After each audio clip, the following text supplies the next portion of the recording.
Hello everyone. आज हम लोग नवीन पाठ्यक्रम डीएलएड प्रथम वर्ष प्रथम सेमेस्टर में सिलेबस के अंदर पढ़ाए जाने वाले जितने भी विषय हैं उनकी क्रमशः जानकारी देंगे।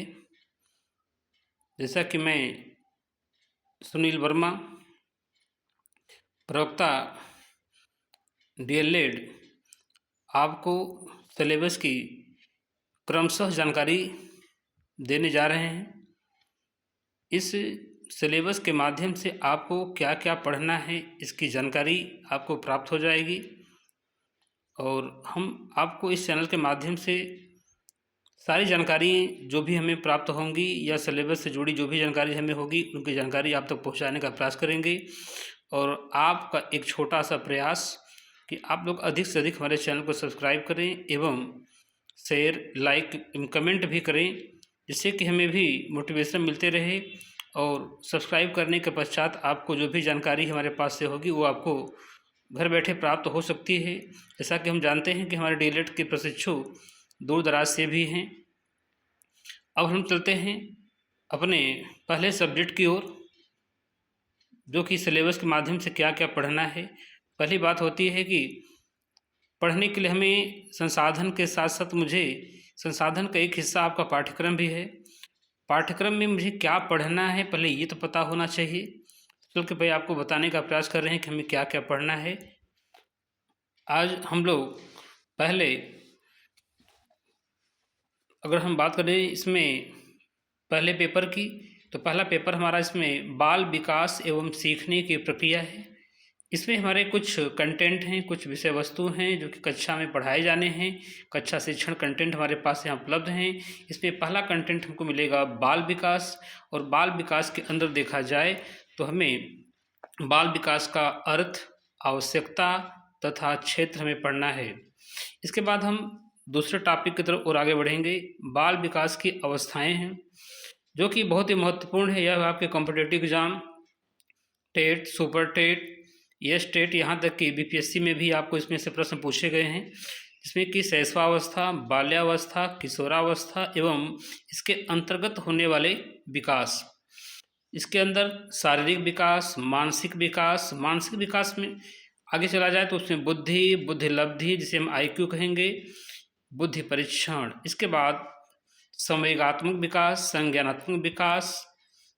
संज्ञानात्मक विकास का सिद्धांत जिन पियाजे का दिया हुआ है, इनके नाम से जाना जाता है पियाजे का सिद्धांत। इसके बाद नेक्स्ट हमारा है सामाजिक विकास, भाषा का विकास, अभिव्यक्ति क्षमता का विकास, सृजनात्मकता एवं सृजनात्मक क्षमता का विकास। ये हमारे महत्वपूर्ण बिंदु हैं। इसके बाद हम चलते हैं व्यक्तित्व का विकास, अर्थ, प्रकार। इसमें हमारे जो कि व्यक्तित्व के हमारे कुछ प्रकार हैं, अंतर्मुखी, बहिर्मुखी एवं उभयमुखी। नीचे है व्यक्तित्व परीक्षण के तरीके एवं समायोजन के उपाय। वैयक्तिक भिन्नता, अर्थ, वैयक्तिक भिन्नता के अंदर क्या पढ़ना है, इनका अर्थ, कारक एवं महत्व। नीचे हमें कल्पना, चिंतन और तर्क का विकास पढ़ना है। इसके बाद हमें आगे इसी में बाल विकास में ही बाल विकास के आधार एवं उनको प्रभावित करने वाले कारक, वंशानुक्रम, वातावरण, पारिवारिक, सामाजिक, विद्यालयी, संचार माध्यम, यानी बाल विकास के अंतर्गत हमें ये सारे बिंदु हमें पढ़ने हैं। अब इसमें से पेपर में प्रश्न भले ही एक दो पूछा जाए, लेकिन हमारे competitive exam, TET, super TET या बीपीएससी में इसमें से प्रश्न पूछे गए हैं। अब हम चलते हैं इसमें नेक्स्ट टॉपिक हमारी जो क्या है, कर रहा है अधिगम। अधिगम का अर्थ होता है सीखना, अर्थात लर्निंग का अर्थ एवं सिद्धांत। इसमें हमें अधिगम का अर्थ, अधिगम को प्रभावित करने वाले कौन कौन से कारक हैं, बालक का शारीरिक व मानसिक स्वास्थ्य, परिपक्वता, सीखने की इच्छा, प्रेरणा, विषय सामग्री का स्वरूप, वातावरण, शारीरिक एवं मानसिक थकान। इसके बाद नीचे है अधिगम की प्रभावशाली विधियाँ। कुछ सीखने की विधियाँ हैं, करके सीखना, अनुकरण द्वारा सीखना, निरीक्षण करके सीखना, परीक्षण करके सीखना, सामूहिक विधियों द्वारा सीखना। इसके बाद आपका है सम्मेलन व विचार गोष्ठी विधि। प्रोजेक्ट विधि, समूह, अधिगम। यानी ये हमें अधिगम यानी सीखने की बहुत सारी प्रभावशाली विधियां हैं। इन सारी विधियों को हमें क्रमशः बारी बारी पढ़ना होगा कि इनमें कौन कौन से हमारे कुछ ऐसे मुख्य अंतर हैं। अब हम चलते हैं अधिगम के नियम। अब अधिगम के कौन कौन से नियम हैं, तो ये भी प्रमुख टॉपिक है, ये भी आपके एग्जाम के दृष्टि से बहुत ही महत्वपूर्ण है। इसमें कि थार्डाइक के सीखने के मुख्य एवं गौण नियम तथा सीखने सिखाने में इनका महत्व, ये हमारे महत्वपूर्ण टॉपिक हैं। अब इसमें आगे कुछ बिंदु हमारे हैं। इसमें अधिगम के प्रमुख सिद्धांत, ये हमारे जो सिद्धांत हैं बहुत ही महत्वपूर्ण हैं। यह परीक्षा में कंपटीशन में कई बार पूछे गए हैं, कई बार नहीं हर बार पूछे जाते हैं। तथा कक्षा शिक्षण में इनकी व्यावहारिक उपयोगिता, इसमें आपका पहला है थार्डाइक का प्रयास एवं त्रुटि का सिद्धांत। जैसा कि नाम से स्पष्ट है, इसमें नाम आया है थार्डाइक, यानी थार्डाइक महोदय ने जो दिया है प्रयास एवं त्रुटि का सिद्धांत दिया है।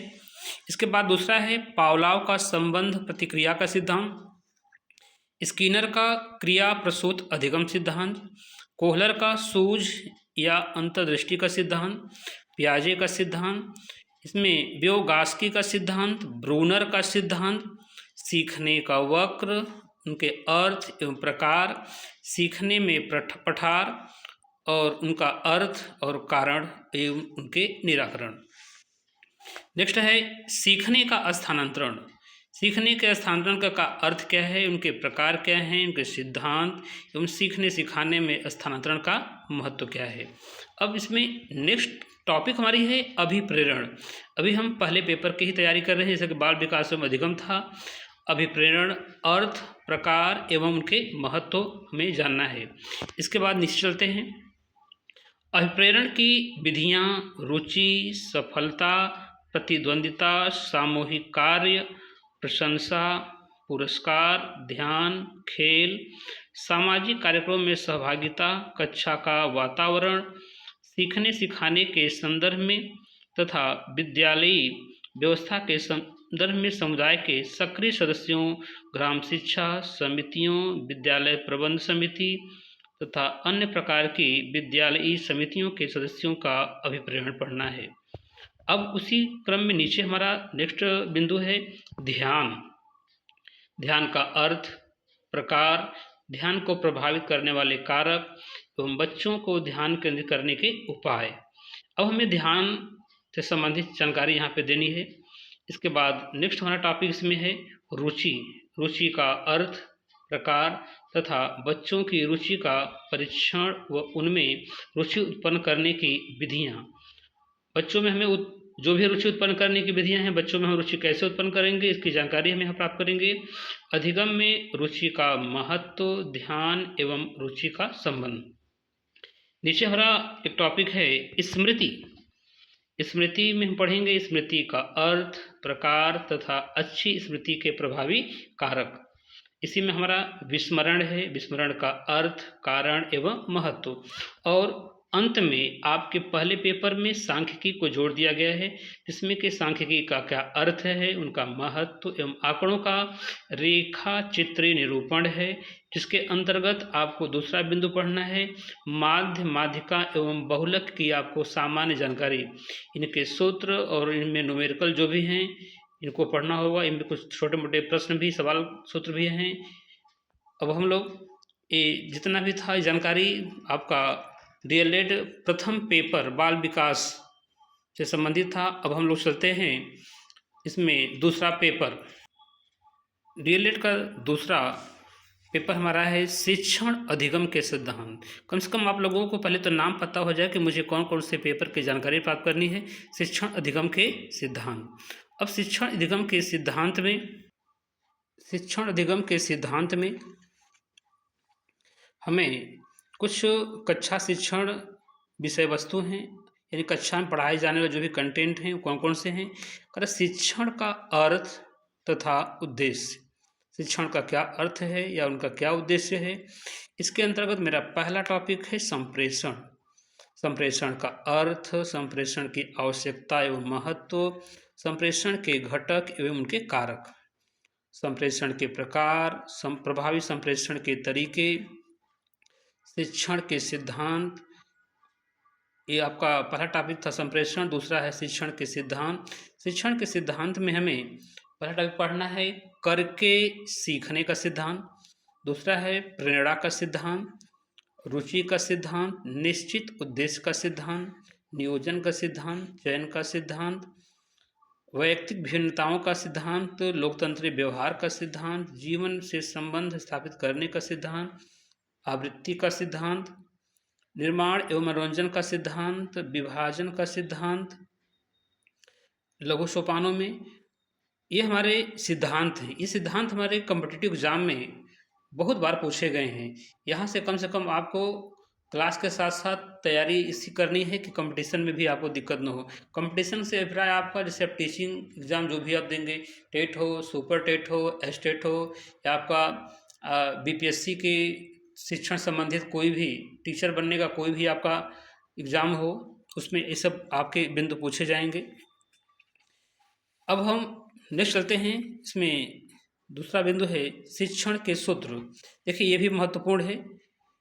सरल से जटिल की ओर, ज्ञात से अज्ञात की ओर, स्थूल से सूक्ष्म की ओर, पूर्ण से अंश की ओर, अनिश्चित से निश्चित की ओर, प्रत्यक्ष से अप्रत्यक्ष की ओर, विशिष्ट से सामान्य की ओर, विश्लेषण से संश्लेषण की ओर, मनोवैज्ञानिकों से तर्क संगत की ओर, अनुभव से युक्ति युक्त अर्थात तर्कपूर्ण की ओर, प्रकृति का अनुसरण।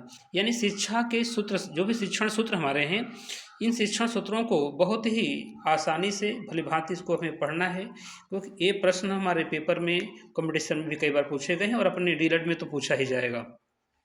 अब चलते हैं, आपके सामने कुछ नीचे शिक्षण प्रविधियाँ दी गई हैं। शिक्षण प्रविधियाँ आपके सामने, जैसे कि हम बात करें शिक्षण प्रविधियों में, तो शिक्षण की प्रविधियाँ, पहली प्रविधि क्या है? प्रश्नोत्तर प्रविधि, विवरण प्रविधि, वर्णन प्रविधि, व्याख्यान प्रविधि, स्पष्टीकरण प्रविधि, कहानी कथन प्रविधि, निरीक्षण एवं अवलोकन प्रविधि, उदाहरण प्रविधि, खेल गतिविधि प्रविधि, समूह चर्चा प्रविधि, प्रयोगात्मक कार्य प्रविधि, वाद विवाद प्रविधि, कार्यशाला प्रविधि, भ्रमण प्रविधि। ये सारी हमारी प्रविधियाँ हैं। इसके बाद प्रविधियों के बाद देखा जाए तो शिक्षण के कुछ नवीन विधाएं भी हैं। शिक्षण की नवीन विधाओं में है बाल केंद्रित शिक्षण। यानी बाल केंद्रित शिक्षण होता क्या है? क्रिया गतिविधि आधारित शिक्षण, रुचिपूर्ण आनंददायी शिक्षण, सहभागी शिक्षण, दक्षता आधारित शिक्षण, उपचारात्मक शिक्षण, बहुकक्षा बहुस्तरीय शिक्षण। अब हम इन शिक्षण के साथ चलते हैं नेक्स्ट टॉपिक की ओर।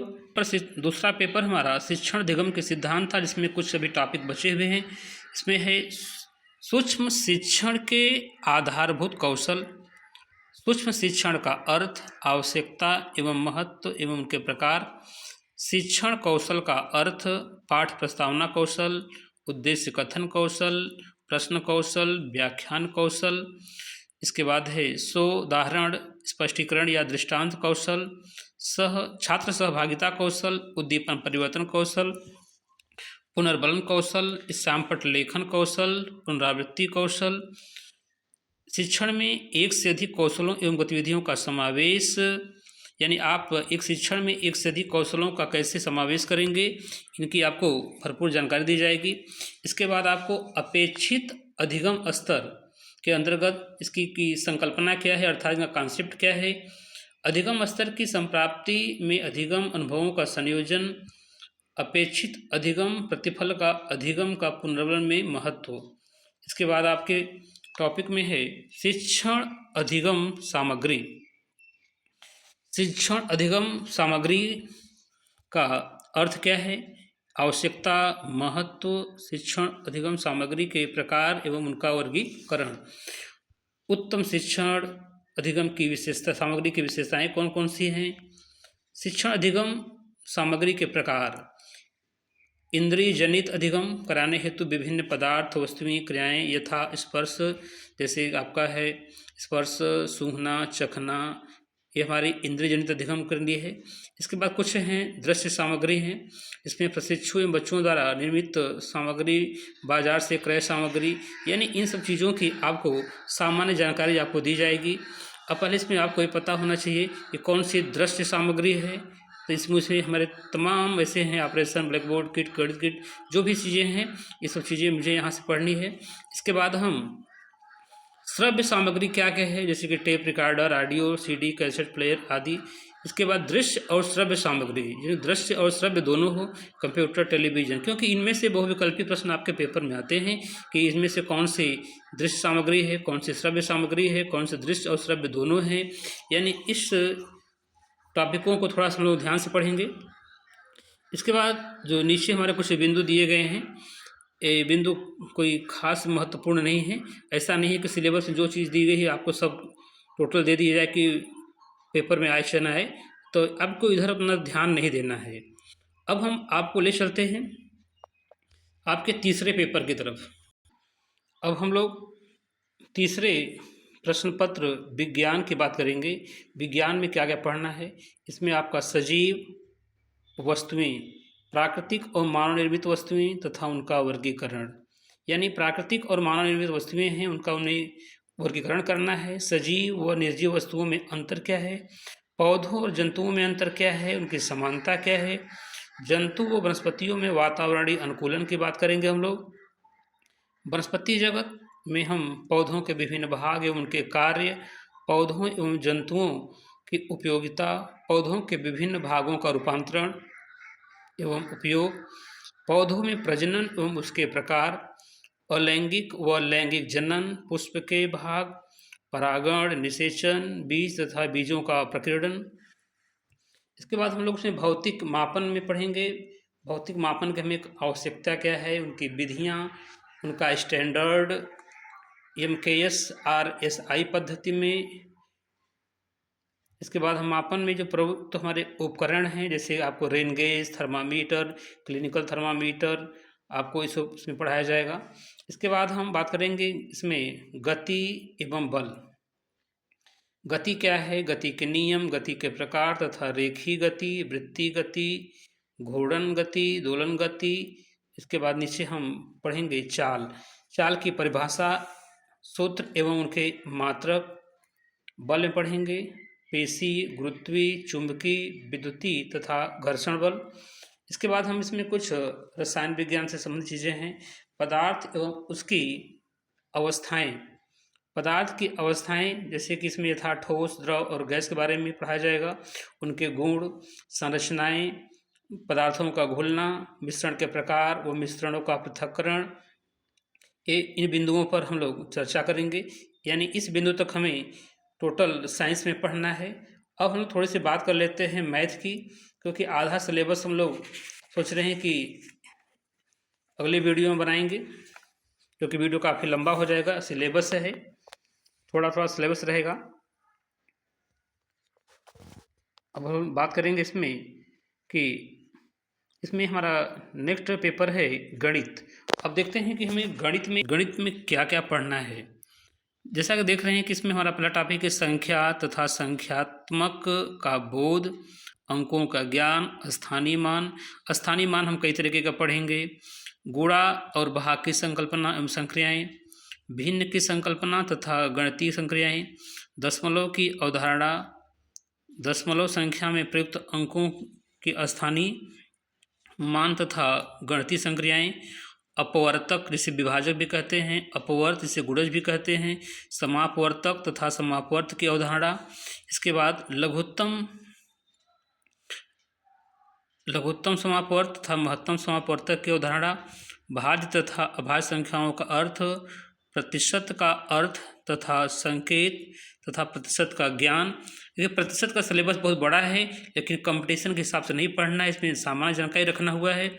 इसके बाद अवर्गीकृत आंकड़ों का पिक्टोग्राफ, बार ग्राफ तथा पाई ग्राफ द्वारा निरूपण, सजाती तथा विजातीय बीजगणितीय व्यंजकों का बोध, इनका जोड़ घटाना, तल, तलखंड, बिंदु, रेखा, वक्र, रेखाखंड, किरण तथा कोण की संकल्पना, पटरी तथा प्रकार की सहायता से 60 अंश, 90 अंश तथा 120 अंश का कोण बनाना। कोण के प्रकार में हमें न्यून कोण, समकोण तथा अधिक कोण, त्रिभुज, आयत, वर्ग तथा वृत्त की अवधारणा तथा इनके अंगों की जानकारी और इन सभी का परिमिति, परिमिति का अर्थ होता है परिमाप का अर्थ। इस सब चीज़ों की जानकारी आपको दी जाएगी। अब सिलेबस थोड़ा लंबा हो जाएगा, नेक्स्ट विषयों का सिलेबस हम आपको अगले वीडियो में देंगे। आपसे उम्मीद करेंगे कि आप लोग अधिक से अधिक हमारे चैनल को सब्सक्राइब करें कि आपको इससे संबंधित जो भी जानकारी है इसको सही समय पर आपको दी जाए। धन्यवाद।